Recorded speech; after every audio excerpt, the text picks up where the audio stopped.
पद्मावती ने दंतपुर की राह ली। नगर जितना नजदीक दिख रहा था उतना नजदीक नहीं था।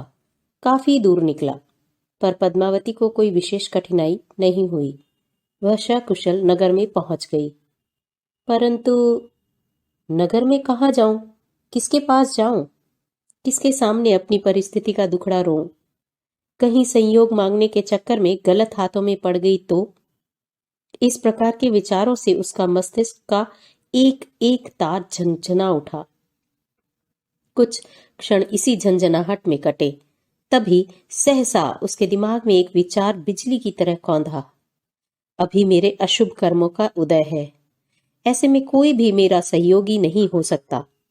एकमात्र धर्म ही इस समय मेरे लिए सहयोगी बन सकता है, सहारा बन सकता है। तब क्यों न मैं धर्म के मूर्त रूप साधु साध्वियों के पास जाऊं? उनका दर्शन व सानिध्य मेरे लिए मंगलकारी होगा, जीवन का संबल होगा, इस भटकाव को मिटाने वाला होगा, भविष्य को संवारने वाला होगा।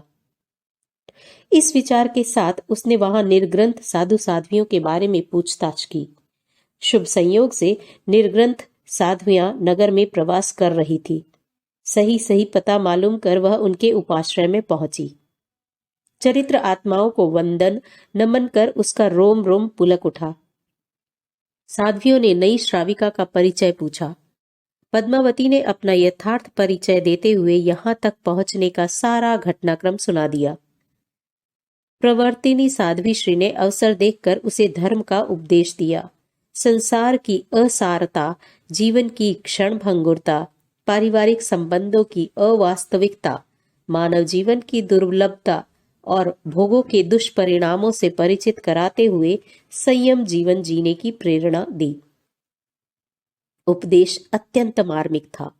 उनका एक एक शब्द पद्मावती के मन में गहरा उतर गया।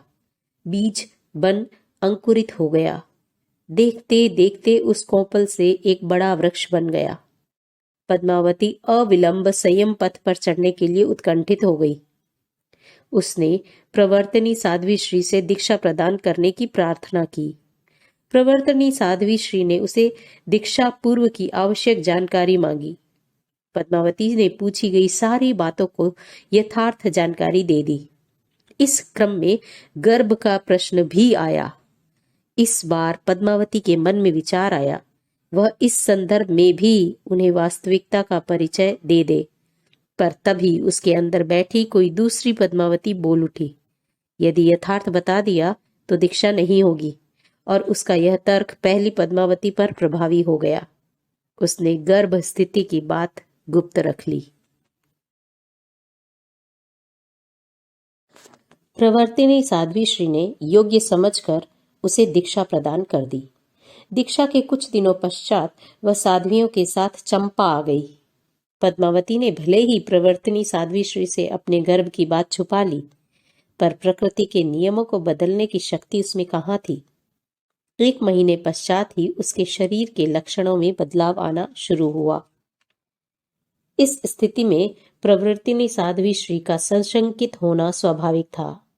उन्होंने एकांत में पद्मावती से यथार्थ की जानकारी चाही, सत्य जानना चाहा। पद्मावती ने ऋजुता पूर्वक, बड़ी विनम्रता पूर्वक भूल स्वीकार करते हुए स्वयं के सगर्भा होने की बात कही। साध्वी वेश में गर्भ, भयंकर लोकापवाद की स्थिति थी। प्रवर्तनी साध्वी श्री चिंतित हुई, पर भूल स्वीकार कर लेने के पश्चात उसका संबंध विच्छेद कर देना उचित नहीं जचा। फिर उसमें भी लोकापवाद का भय कम नहीं था। उनके मन में चिंतन आया, अब तो जिस तिस तरह बात को अवेरना ही चाहिए। उन्होंने पद्मावती को प्रच्छन्न रूप से रखने का निर्णय किया। प्रवर्तिनी साध्वी श्री के निर्देशानुसार अब पद्मावती प्रच्छन्न रहने लगी। माला जपने में जिस प्रकार एक एक मन का पीछे खिसकता चला जाता है, उसी तरह एक एक दिन पीछे छूटने लगा। गर्भ की अवधि पूरी होने को आई। प्रवर्तिनी साध्वी श्री ने एक विश्वस्त श्रावक के समक्ष सारी स्थिति रखी। श्रावक विश्वस्त ही नहीं, समझदार भी था। उसने अपने घर में प्रसव की व्यवस्था कर दी। गर्भ की अवधि की संपन्नता के साथ ही पद्मावती ने एक सुंदर और सुलक्षण संपन्न पुत्र को जन्म दिया। पद्मावती हालांकि साध्वी थी, तथापि उसके मन पर पुत्र मोह प्रभावी हो गया। इसी प्रभाव में उसने सोचा, पुत्र को मैं साथ तो नहीं रख सकती, दूसरों के भरोसे इसे कहीं न कहीं छोड़ना तो होगा ही। इस श्रावक के घर पर भी इसको छोड़ा जा सकता है, परंतु माता पुत्र के संबंध से परिचय की स्थिति में मेरा यहाँ बार बार आना इसे अच्छा नहीं लगेगा। साध्वियां भी मेरे इस व्यवहार को अनुचित मानेगी, तो क्यों न इसे किसी निर्जन स्थान पर छोड़ दूं और जो इसे उठाकर ले जाए उससे संपर्क स्थापित कर उसे संभालती रहूंगी। पर साध्वियों को क्या जवाब दूंगी? वे प्रसव के बारे में पूछेगी अवश्य, और पूछने पर कुछ न कुछ तो उत्तर देना ही होगा।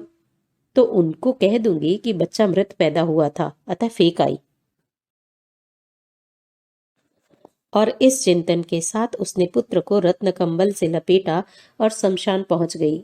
संयोगवश शमशान में उस समय कोई नहीं था। पद्मावती को वांछित अवसर मिल गया। पुत्र को शमशान में रख चुपचाप चली आई। कुछ देर पश्चात ही शमशान रक्षक वहां पहुंचा। उसकी दृष्टि सहसा रत्न कंबल में लिपटे बालक पर पड़ी। वह निसंतान था। उसे आश्चर्य मिश्रित प्रसन्नता हुई।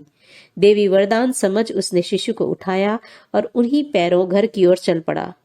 घर पर पहुंचते ही उसने वह शिशु पत्नी को सौंप दिया। पत्नी भी बालक को पा अत्यंत प्रसन्न हुई। उसे पुत्र रूप में स्वीकार करते हुए अपने भाग्य की सराहना करने लगी।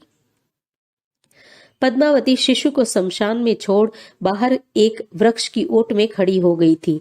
जैसे ही शमशान का रक्षक उसे उठाकर अपने घर की ओर प्रस्थित हुआ, वह भी दबे पांव उसके पीछे पीछे हो ली और उसका घर देख आई।